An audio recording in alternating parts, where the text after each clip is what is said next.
اليوم حنبارطاجي معاكم شكومبا.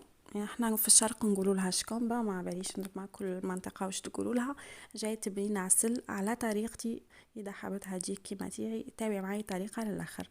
هنا عندي الكرشة، فيها المسار فيها كلش ومعها شوية رية قطعتهم ديكيب صغار خلاه وصمتهم، يعني غليتهم دفوة وزدت عودت لهم وشللتهم. وهنا عندي لي زيبيس، عندي نص بصلة كبيرة، عندي راس حانوت والمعكر وكمون، وعندي بهارات هذيك المشكلة، وعندي 7 سنات توم مرابيين. ودرت الملح، ما درتوش هنا بس نسيت، ما درتوش درتو ما صورتش في الفيديو. وزدت هنايا نص كعبة تاع قارص. مهم ياسر تعصروا القارص البنات وخليوها تتقلى واحد 20 مينيت وهي تتقلى مع التفاتفة ديك حتى يسيبوا الماء تاعهم والبصلتنا يسيب الماء تاعو.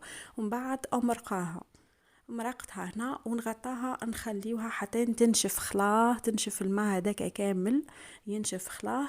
باه نزيدو دركا حنزيد نمرقها، تكوني حاطه في لوطا هذا بعد كسرونه ماء تغلي، يعني واحد نص لتر تاع ماء حطاها تغلي. ودركا حندير نزيد نخليها تغلي واحد ال5 دقايق، ونحطو التفتيفة التانية اللي هي درت 4 سنات اخرين تاع توم، ودرت مغرف معمرة بيان تاع طماطم.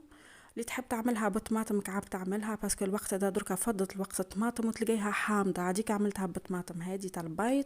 وزدت عملت المعدنوس كميه ملاحه تاع معدنوس، وزدت نص كعبه اخرى تاع القارص هذيك اللي بقات، زدت عصرتها مليح. هنا كتري ديري القارص، يعني تبعي الخطوات كيما راهم بعدا. هنا حنزيد نكمل نصب الكسرونه هذيك تاع الماء. كما قلت لكم درت واحد النص إطرة ولا أكتر شوية. ونزيد نحط نزيد نحط الزيتون. انا المره الاولى اني نسيت ما حطيتش الملح، دركا كي نحط الزيتون عاد باه نتفكر بلي ما حطيتش الملح. ونحط نتوما حطوه مع الضربه الاولى كي تعود تتقلى لكم بعدا، خلاها تتقلى مليح. تحب التقليه مع العصره ديك تاع القارص والبصل وليزيبيس تتقلى وتجيك بنينه عسل. عقد ما تخليها تتقلى عقد ما تجيك بنينه. دركا زدت لحت زيتونه وبلع لف وغليت ونحيت له الملح. آه، دركا حنغطاها ونخلاها تطيب للمرة التانية، تسمى التفتيفة التانية كي ولات نص طياب ونشف الماء داك خلاها عاد باه زدت عاودت مرقتها وحطيت الطماطم والمعدنوس والزيتون.